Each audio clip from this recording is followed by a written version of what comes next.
என்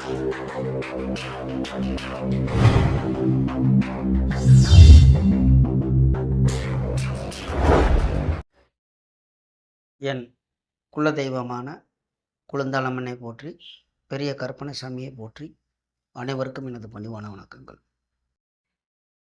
வணக்கம். குரு அதிசார பயிற்சியை பற்றி இப்போ பார்ப்போம். அது எந்தெந்த ராசிக்காரர்களுக்கு எப்படி இருக்கும், அந்த பலனை பார்ப்போம். நல்லா 12 ராசிக்குமே பார்க்கலாம். சரிங்களா? அதாவது வருட பயிற்சி வந்து நமக்கு வருடத்துக்கு ஒரு முறை குரு பயிற்சி வரும். அது வந்து சித்திரை மாதம் வந்து 31ஆம் தேதி 14/5/2025 வந்து இந்த மாதிரி சனி பயிற்சி ரிஷபத்தில் இருந்து மிதுனத்துக்கு மாறிச்சு. இப்போ அதிசாரமாக பயிற்சி பெற்றுனா மிதுனத்திலிருந்து கடகத்துக்கு வருது. சரிங்களா? அடுத்து கடகத்திலிருந்து வக்ரகதி, அது ஒரு பயிற்சி. அது மீண்டும் வந்து மிதுனத்துக்கே போகும். இப்படி ஒரு பயிற்சிகள் இருக்குது. அப்போ இந்த அதிசார பயிற்சி குரு பயிற்சி எப்போ வருகிறது அப்படின்னு கேட்டிங்கன்னா, வாக்கியப்படி வந்துருச்சு. நமக்கு வாக்கியத்தை நம்ம இங்கே எடுக்க வேணாம், குழம்பி போக வேண்டாம். நான் திருக்கணித முறைப்படி ஜாதகம் பார்க்குறேன். நான் என்னிடம் இருக்கிற திருக்கணித பஞ்சாங்க முறைப்படி இப்போ நம்ம பார்ப்போம். எப்போன்னு இப்போ நான் எல்லோரும் ஒவ்வொரு பஞ்சாங்கம் வாங்கியிருப்பாங்கல்ல. இப்போ வாசனை வாங்கியிருப்பாங்க, சபரி பஞ்சாங்கம் வாங்கியிருக்கலாம், 108, இப்படி நிறையா பஞ்சாங்கம் இருக்குது. அது அடிக்கிக்கிட்டே போகலாம். அதில் சின்ன சின்ன எந்த பஞ்சாங்கத்தை எடுத்தாலும் சில நிமிடங்கள், மணிகள் ஏதோ ஒன்று மாறலாம். என்னிடம் இருக்கக்கூடிய பஞ்சாங்கத்தில் எத்தனாம் தேதி பயிற்சி ஆகிறது அப்படின்னு கேட்டிங்கனாக்கும் திருக்கணித பஞ்சாங்கம் தான் வச்சுருக்கிறது. ஏன்னா பேரை சொல்லக்கூடாது, என்ன பஞ்சாங்கம் நம்ம பார்க்குறோம்னு. ஐப்பசி மாதம் 1ஆம் தேதி 18/10/2025 சனிக்கிழமை இரவு 7:47 அதிசாரமாக பயிற்சி மிதுனத்தில் இருந்து கடகத்துக்கு வருகிறார். அப்போ குரு இந்த இடத்துல வந்து உச்சம் பெறுகிறார். நல்லா வலுவாக இருக்கிறார், நல்ல பலமாக இருக்கிறார், ஆரோக்கியமாக இருக்கிறார் இந்த குரு பயிற்சியில். அப்படி எடுத்துக்கலாம். அது எவ்வளோ நாளைக்கு இருக்கார் அப்படின்னு ஒரு கணக்கு இருக்குல்ல. அதிசாரம் தான் எவ்வளோ நாள் இருக்காருன்னு. கிட்டத்தட்ட 49 நாள் இருக்கிறார். அதாவது 18/10/2025 மிதுனத்திலிருந்து கடகத்துக்கு வந்து மீண்டும் கடகத்திலிருந்து மிதுனத்துக்கு போகிறார். அது வக்ர கதியாக பயிற்சி ஆகிறார். அது எப்போ அப்படின்னு கேட்டிங்கன்னா 19/5/2025 வெள்ளிக்கிழமை. அது கார்த்திகை மாதம்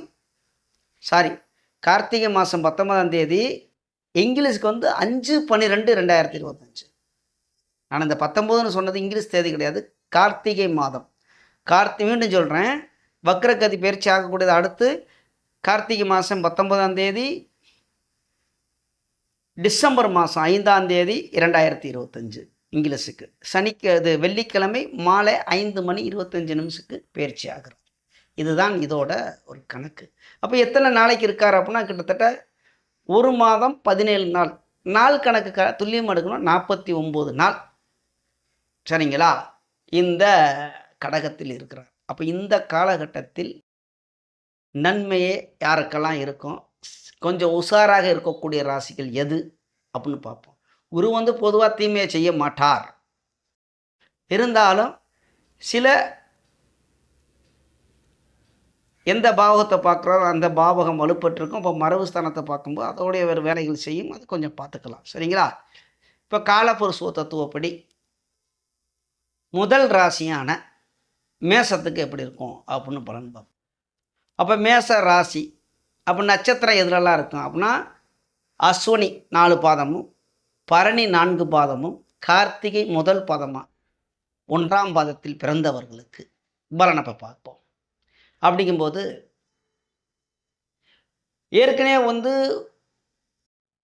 இந்த 3ஆம் இடத்தில் இருந்தார். மேச ராசிக்காரர்களுக்கு குரு யாருன்னு கேட்டிங்கனாக்கும் பாக்கியவான். 9க்கும் 12க்கும் அதிபதி. சுகபோகத்தை கொடுக்கக்கூடியவர் அவர் தான், ரொம்ப பாக்கியத்தை கொடுக்கக்கூடியவர் அவர் தான். அவர் போய் உங்கள் ஏற்கனவே வந்து ராசிக்கு 3ஆம் இடத்தில், அதாவது முயற்சி, வெற்றி, கீர்த்தி, புகழ், அந்தஸ்து, தைரியம், வீரியம் இதெல்லாம் கொடுக்கக்கூடிய இடத்தில் ஏற்கனவே இருந்தார். அப்போ அந்த குரு இருக்கிற இடத்துல கொஞ்சம் பாதிப்பு தான் இருக்கும். அது இருந்தாலும் மறைவு ஸ்தானம் அப்படின்னு எடுப்பாங்க. இப்போ இருக்கிறது சதுர் கேந்திரம், அதாவது லக்ன இது ராசிக்கு கேந்திரம், 4வது கேந்திரம். அந்த சதுர் கேந்திரத்தில் இருக்கிறார். குரு உச்சமாக இருக்கிறார்.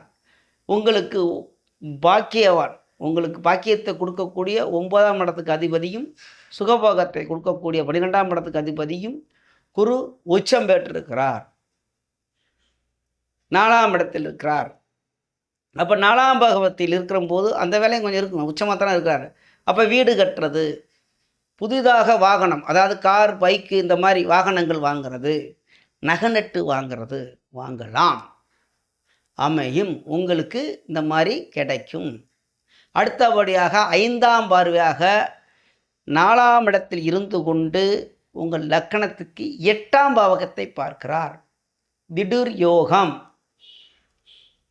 புதையல்னு அந்த காலத்தில் கிடைக்காது அப்படின்னு அந்த லாட்ரி அது வேணாம். அப்போ உடனே நீங்கள் சூதாட சொல்கிறீங்களான்னு போயிடக்கூடாது. திடீர் அதிர்ஷ்டம் யோகம் கிடைக்கும். வெளியூர் வெளிநாடு பயணங்கள் கிடைக்கும்.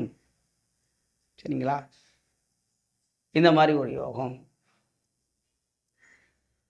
7ஆம் பார்வையாக லக்கணத்துக்கு 10ஆம் ராசிக்கு 10ஆம் இடத்தை பார்க்கிறார். நீங்கள் லக்கணம் வந்துடக்கூடாது. ராசி 10. அப்போ வேலையில் தொழில் கிடைக்கும்.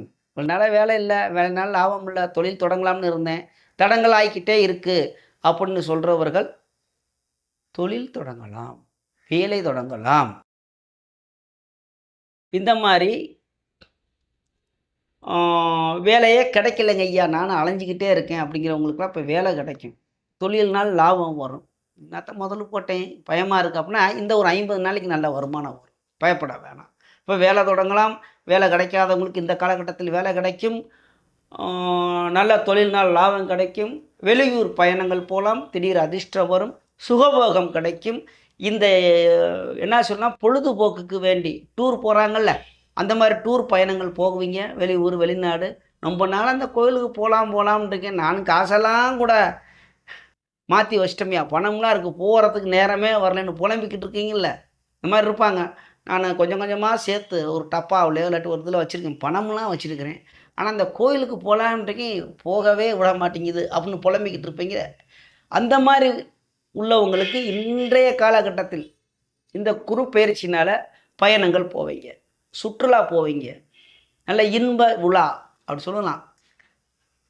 இந்த மாதிரி ஒரு அயன புயன ஸ்தானத்தை குரு பார்க்கறதுனால 5ஆம் பார்வையாக 12ஆம் இடத்தை தொடர்பு கொள்றதுனால உங்களுக்கு நல்ல ஒரு ஆனந்தமாக இருக்கும். அப்போ இந்த குரு பயிற்சி உங்களுக்கு வெற்றியை தரும், நன்றாக இருக்கும், நல்ல யோகம்தான். சரிங்களா? அடுத்து ரிஷப ராசியை பார்ப்போம். காலபுருஷ தத்துவப்படி 2ஆம் ராசி. அப்போ அவங்க கார்த்திகை 1ஆம் பாதம், ரோகிணி 4 பாதமும், அடுத்தது கார்த்திகை 3 பாதம், 1ஆம் பாகம் பறித்து கார்த்திகையில் 3 பாதம், ரோகிணி 4 பாதமும், அடுத்து மிருகசீரிஷம் 2 பாதம், 1ஆம் பாதம் 2ஆம் பாதம். இப்படி இந்த நட்சத்திரத்தில் பிறந்தவர்களுக்கு அப்போ கார்த்திகை 2ஆம் பாதம், 3ஆம் பாதம், 4ஆம் பாதம், ரோகிணியில் 4 பாதத்திலையும் பிறந்தவர்கள், மிருகசீரத்தில் 1ஆம் பாதம் 2ஆம் பாதம். இப்படி ரிஷப ராசிக்காரர்களுக்கு ஏற்கனவே அவர் 8க்கும் 11க்கும் அதிபதி. அவர் 2ஆம் இடத்துல இருந்து 8ஆம் இடத்துக்கு அதிபதி 2ஆம் இடத்துல இருந்து விரைய செலவாக கொடுத்துக்கிட்டு இருந்தார்யா. கைக்கு காசு வருது, ஆனால் நின்ன படத்தான் காணா அப்படின்னு புலம்பிக்கிட்டு இருந்திருப்பீங்க எல்லாம். இப்போ இருந்தாலும் வருமானம் வந்துச்சு, இருந்தாலும் அப்படிங்கிறவங்களுக்கு இப்போ அவர் என்னன்னு கேட்டிங்கன்னா, ராசிக்கு 3ஆம் படம், இந்த 3ஆம் பாவகத்தில் இருந்து கொண்டு உச்சம் பெறுகிறார். அப்போ அவர் எங்கெல்லாம் பார்க்குறார் அப்படி எடுத்துடலாம்ல. ராசிக்கு 7ஆம் படத்தை 5ஆம் பார்வையாக பார்க்கிறார். அடுத்து ராசிக்கு 9ஆம் இடத்தை 7ஆம் பார்வையாக பார்க்கிறார். 9ஆம் பார்வையாக 11ஆம் இடத்தை பார்க்கிறார். அப்போ 7, 9, 11, 3 அப்படிங்கும்போது முதல்ல திருமணம் ஆகாதவர்களுக்கு, கடகராசிக்காரர்களுக்கு இப்போது இந்த காலகட்டத்தில் திருமணம் நடக்கும். இவனுக்கும் பொண்ணு பார்க்குறான். இல்லாட்டி பொம்பளை பிள்ளைங்க வந்து மாப்பிள்ளையெல்லாம் பார்த்துட்டு இருக்காங்க. திருமணம் தள்ளி போய்க்கிட்டே இருக்கியா? ஒண்ணும் தெரியலன்ட்டு புலம்பிக்கிட்டு இருக்காங்கல்ல. அந்த மாரி உள்ளவங்களுக்கு இன்றைய காலகட்டத்தில திருமணம் நடக்கும். அதே மாரி கடகராசி ஆண், பெண் குழந்தைக்கு இல்ல அப்படி நாங்களும் போகாத மருத்துவம் போயிட்டோம் அப்படி இப்படின்னு புலம்பிக்கிட்டு இருக்கவங்களுக்கு இன்றைய காலகட்டத்தில் குழந்தை பெருக்கும். அப்ப குழந்தை பேர் உண்டாகும். திருமணம் ஆகாதவர்களுக்கு திருமணமும் ஆகும். அதே மாரி இங்க பாக்கியம் தந்தவழி பிரச்சனை உள்ளது. அதானே 9ஆம் படத்தை நான் பார்க்குறாரு. ஆமா. தந்தவழி பிரச்சனைகள் உள்ளது. தந்தவழி சொத்துக்கு வராதது. அங்கும் பங்காளிகள் பிரச்சனை எல்லாம் இப்பொழுது தீரும். தந்தவழி சொத்துனால் லாபம் அடைவீர்கள். பிரிச்சே கொடுக்க மாட்றாங்க. அப்படி இப்படிலாம் பிரச்சனை ஆகிட்டு இருக்கு. இன்றைய காலகட்டத்தில் நல்லா இருக்கும். நல்ல வருமானம் வரும். 2ஆம் திருமணம் இந்த டைவர்ஸ் ஆயோ இல்லை ஏதோ ஒரு காரணத்தினால் தடங்களாகி இந்த 2ஆம் திருமணத்துக்கு பொண்ணு பார்த்துக்கிட்டு இருக்க ஆண் பெண் பெண்ணோ அல்லது மாப்பிள்ளையே பார்த்து கொண்டிருக்கவங்களுக்கு திருமணம் இந்த காலகட்டத்தில் கண்டிப்பாக நடக்கும். கொஞ்சம் வருமானம்லாம் சேரும். ஏதாவது ஒரு பூமி வாங்கி போட்டு முதல் சேர்ப்பீங்க. இல்லை முதல் சேர்க்கறதுக்குள்ள எல்லோரும் பணமே பேங்கில் டெபாசிட் போடுவீங்க. வருமானங்கள் சேர்க்கறதுக்கு உண்டான ஒரு காலகட்டம். செலவு வராது. என்னையா கல்யாணம் ஆகும்னா செலவு தானே ஆகும்னா அதில் மை காசு சேர்த்து வைப்பீங்க. அப்படி எடுங்க. ஒரு லாபஸ்தானத்தை பார்க்குறாரு. ஒரு வருமானங்கள் நல்ல முறைக்கு வரும். ஆகையினால் ரிஷப ராசிக்காரர்களுக்கு ஒரு நல்ல பலன் தான் இருக்குது. இல்லை ஒன்றும் பாதிப்புலாம் வராது. ஏன்னா ஏன் 3ஆம் இடம் மறைவுஸ்தானம் அப்படின்னாக்க அப்படி இப்படி எடுங்க. கெட்டவன் கெட்டிடும் கிட்டிடு ராஜயோகம் அப்படி எடுங்க. உங்களுக்கு ஒரு கெட்டவர் தானே 8ஆம் இடத்துக்கு அதிபதி 12ஆம் இடத்துக்கு அதிபதியும் அவர் போய் 3ஆம் இடத்துல கெடுட்டோம். உச்சமாக இருக்காருன்னா மறைவுஸ்தானத்தில் தானே இருக்கார். அப்படி எடுப்போம். சரிங்களா? எப்படினாலும் உங்களுக்கு ரிஷபராசிக்காரர்களுக்கு நன்மையே இந்த பலன்லாம் கிடைக்கும். ஏன்னா சில பேர் குதுத்தங்கமாக அதாவது ஏட்டிக்கு பூட்டியாக எதிர்மறைவாகவே கேள்வி கேட்பாங்க. அதனால தான் அப்படி சொல்கிறேன். சில பேர் ஏன்னா நேற்று கூட ஒரு அம்மையார் வந்து மூலத்தில் பிறந்த பொண்ணை எப்படி கல்யாணம் பண்ணுறது, மாமனார் ஏற்கனவே அங்கே மாமனார் கண்டமாகி போயிட்டாருன்னா கல்யாணம் பண்ணி செத்தவன் எப்படி சேவுவார், ஒரு தடவை தானே சாக முடியும். இதுக்கும் அவங்க அந்த மாப்பிள்ளையோட அப்பா இல்லை. அந்த அம்மா வந்து என்கிட்ட வந்துக்கிட்டு மூல நட்சத்திர பொண்ணை கட்டக்கூடாதுன்னு சொல்லிட்டாங்க. அப்படி பொண்ணு மூல நட்சத்திரம் இது இங்கே சொல்லும்போது இப்படி வந்துருச்சு. சரிங்களா? எந்த நட்சத்திரத்துக்காரங்களை வேணாலும் கல்யாணம் பண்ணலாம். சரிங்களா? அப்படிலாம் இல்லை. அது அப்புறமா பார்ப்போம். அடுத்து காலபுருஷ தத்துவப்படி 3ஆம் இடமான மிதுனத்துக்கு பார்ப்போம். மிதுன ராசிக்காரர்களுக்கு ஏற்கனவே ராசியிலே தான் குரு இருந்தார். நன்மையைத்தான் செய்தார். 7ஆம் இடத்துக்கு அதிபதி இல்லையா? சரி, மிதுனத்துக்கு அவர் மாரகாதிபதி இல்லையா? அடுத்த கதை. அதாவது ஒரு ஜோதிடம் பார்க்கும்போது இயற்கை சுபர் தான் இந்த குரு பகவான். சரி, அவர் எந்த ராசிக்கு அவர் யார் அது முதல்ல அவர் எடுத்துடணும். அவர் அப்போ மிதுனத்துக்கு அவர் மாரகாதிபதி. லக்கணத்தில் இருந்து கொண்டு மாரகஸ்தானமான 7ஆம் இடத்தை பார்க்கறதுனால திருமணம் ஆகும். சில பிரச்சனைகளும் கொடுத்துருப்பார். இனிமேல் பிரச்சனை வராது. அது சால்வ் ஆகும். பொருளாதார வருமானம் வரும். அப்படி எடுக்கலாம் மிதுனத்துக்கு. அதே மாதிரி கேட்டிங்கனாக்கு இங்கே வேலை கிடைக்கலன்னு அலைஞ்சிக்கிட்டு இருந்தவங்கள வேலை கிடைக்கும். மிதுன ராசிக்காரர்களுக்கு நானும் அலன்னு அலைகிறேன், வேலையே கிடைக்கல அப்படின்னா இன்றைய காலகட்டத்தில் 6ஆம் இடம் தொழில் கிடைக்கும். சரி, எதிரிகளிடத்து சூதானமாக இருந்து கொள்ளணும். சண்டைக்கு வரானா நம்ம விலகி போய்க்கணும். இல்லாட்டி எதிரி உருவாகுவான். வீண் வாக்குவாதம் பண்ணக்கூடாது. ஆமாம், 2ஆம் இடத்தில் இருந்து கொண்டு 6ஆம் இடத்தை பார்க்கிறார். வாயினால் பிரச்சனை வரும், பார்த்து இருந்துக்கணும் மிதுனத்துக்கு. அங்கே 8ஆம் இடத்தை பார்க்கிறார் 7ஆம் பார்வையாக. அப்போ 8ஆம் பாவகம் அப்படிங்கும்போது வெளியூர் வெளிநாடு போகலாம். திடீர் யோகங்கள் வரும்.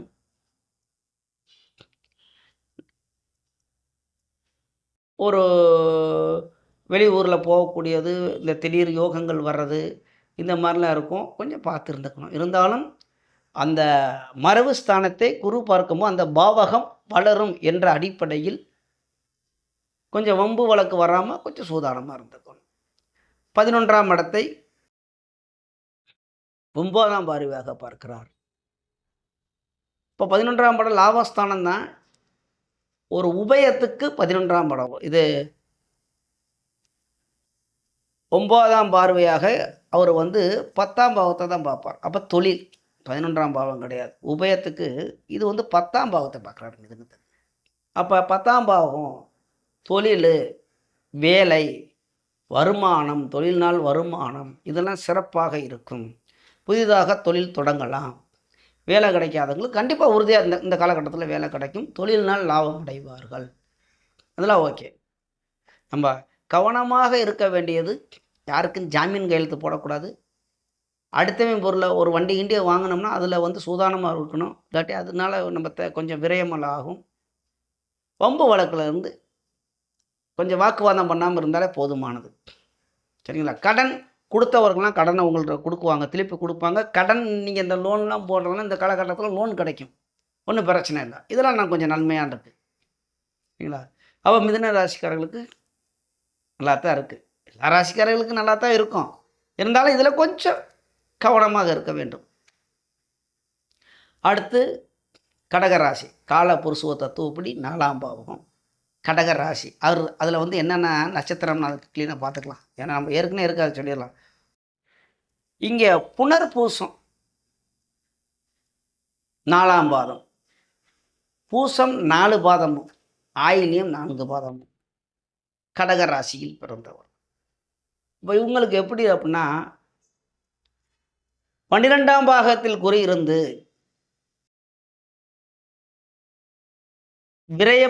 விரய குருவாக இருந்து என்னத்த வருது, இருந்தாலும் கொஞ்சம் விரயமாகவே ஆகிக்கிட்டு இருக்கு, கையில் ஒன்றும் இல்லை அப்படி இப்படின்னு இருக்கிறவங்க இப்போ தான் லக்கணத்திலே குரு ராசியில், அதாவது கடக ராசி லக்னம் வருது, கடக ராசியில் குரு உச்சம் பெறுகிறது.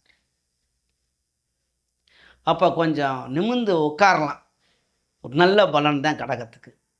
அப்போ 5ஆம் பார்வையாக 5ஆம் இடத்தை பார்க்கிறார். இந்த கடக ராசி ஆண் பெண்காரங்களுக்கு முதல்ல இந்த குழந்தையை கொடுப்பார். இந்த குழந்தைய இல்லாதவங்களுக்கு, இந்த குழந்தை பேர் இல்லாதவங்களுக்கு ரொம்ப நாள் அலைஞ்சிக்கிட்டே இருப்பாங்க. இன்றைய காலகட்டத்தில் அந்த ஆண் பெண் இருப்பாளர் இருக்கும். இப்போ ஆணாக இருந்தால் அவங்க மனைவி கர்ப்பம் ஆகுவாங்க, நல்ல செய்தி வரும். பெண்ணாக இருந்தால் அவங்களுக்கு இந்த கருப்பம் தெரிவிக்கும். இப்போ கணவன் மனைவி யாராவது ஒருத்தர் அதில் கடகம் சம்பந்தப்பட்டால் நல்ல செய்தி வரும், அப்படி எடுத்துக்கலாம். அதில் 5ஆம் பாவங்கிறது இந்த மனதை குறிக்கக்கூடிய இடம். அந்த இடத்துல என்ன சொல்கிறது அப்படின்னு கேட்டிங்கன்னா, மனம், அந்த தாய் மாமன் அவங்களாம் கொஞ்சம் நல்லா இருப்பாங்க. வேறு காதலுக்கெலாம் அது அங்கே போவேணாம், அது கொஞ்சம் அது அந்த மாதிரி இடம் தான், அது இங்கே சொல்ல வேணாம். அடுத்து 7ஆம் பார்வையாக 7ஆம் இடத்தை பார்க்கிறார். திருமணம் தாமதமாக இருந்து கொண்டவர்களுக்கு இப்பொழுது இந்த காலகட்டத்தில் திருமணம் நடக்கும், உறுதியாக நடக்கும். நண்பர்களால் கூட்டு தொழில் தொடங்குவீர்கள். இந்த பார்ட்னர்ஷிப் போட்டு நம்ம ஒரு தொழில் தொடங்கலாம்னு இருக்கோம், அதுன்னு ஒன்று நடக்கலாம் அப்படின்னா இப்போ கூட்டு தொழில் தொடங்குவீங்க. கூட்டாக ஒரு 4 பேர் சேர்ந்து ஒரு தொழில் தொடங்கலாம், வெற்றியும் ஆகுவீங்க. இந்த காலகட்டத்தில் நல்ல தொழில் தொடங்கலாம். அடுத்து 9ஆம் பாவகம் தந்தைக்கு உடல்நல பாதிப்பு உள்ளவங்க, இந்த மாதிரி தந்தைனால் வருமானம் இல்லாதவங்களாம் இந்த காலகட்டத்தில் அப்பாவுக்கு உடல்நிலை சீராக இருக்கும். அப்பா சொத்துல வில்லங்கம் இருந்தால் அது இப்போ தீரும். சொத்துனால் லாபம் வரும். தந்தை வழி இந்த பங்காளிகள்லாம் ஏதாவது பிரச்சனை பண்ணாங்கன்னா இப்போதைக்கு அந்த பிரச்சனையெல்லாம் தீரும். நன்றாக இருப்பீர்கள். பாக்கியம் கிடைக்கும்.